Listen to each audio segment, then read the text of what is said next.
Welcome to the Slop Temple. We pray this video helps. In this video, I will explain how to connect your heart rate monitor to your Garmin device. First, make sure your HRM has a fresh battery, as this is crucial for a stable connection. Then, wear the HRM correctly on your chest, ensuring good skin contact for accurate heart rate detection.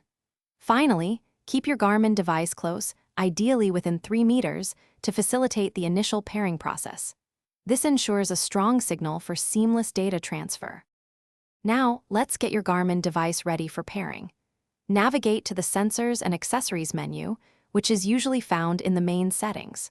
From there, select the Add New option to initiate a search for nearby sensors.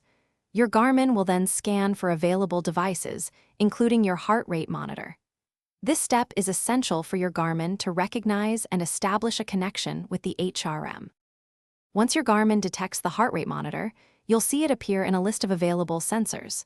Select your specific HRM from this list to proceed with the pairing. Your Garmin device might then ask you to confirm the connection. After confirmation, you should see your current heart rate displayed on your Garmin, indicating a successful and active connection. This confirms that data is now flowing from your HRM to your device. If you encounter any issues, don't worry, here are some quick troubleshooting tips. First, double-check the HRM battery. A low battery is a common culprit for connection problems. Next, ensure there are no other electronic devices nearby that might cause signal interference. Finally, a simple restart of both your heart rate monitor and your Garmin device can often resolve minor connectivity glitches, getting you back on track in no time. Thanks for watching.